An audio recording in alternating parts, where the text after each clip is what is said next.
And at New College, Oxford, there is what's called a Great Hall. And in this Great Hall, they inaugurate the new presidents, they initiate the new students, so it's like a cornerstone of the college. Some years ago, about 10 years ago, someone was inspecting the building and they found that the beetles that live in England had eaten away at the beams, the great beams that hold up the ceiling. These beams are 18 by 18 inches, 20 foot long, solid oak.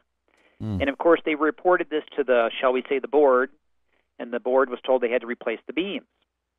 And the pragmatic answer was just to go get some glue laminated beams, cover them in oak, and they'll look the same. Well, you don't do that in Oxford.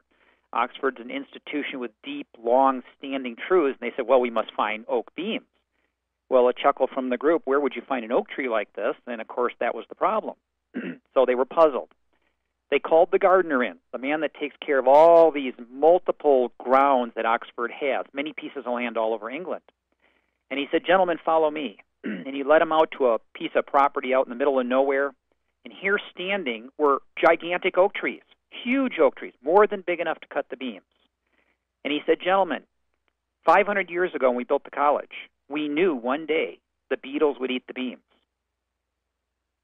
And so we planted trees. And for 500 years, generation to generation, we've protected these trees in preparation for the day you would ask us the question, where are we going to get the oaks to build the beams? The vision for America has got to be a long-term vision. It's got to be generation by generation preparing the next generation for a time such as this when they would be called to duty. And that's really the story of getting it in our hearts. We do not do things for today's event, even though we have many things to do today, but we have to have a vision that's long-term. And so we are planting trees in preparation for the day that they'll be called up and needed for a purpose to hold up the institution. And I think that's a real message to people today in every sphere of life.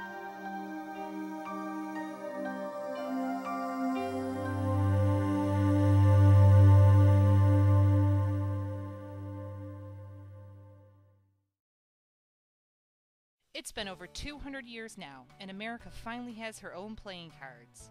You can play all the same games, but now the figures represent we the people and not the royals. Constitution Cards has been authorized to make this commemorative deck of Restoring Love Constitution cards. Only 3,000 will be produced.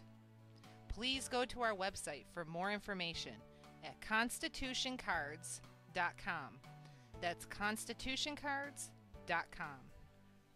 Sow these seeds of liberty and make the Constitution part of society again.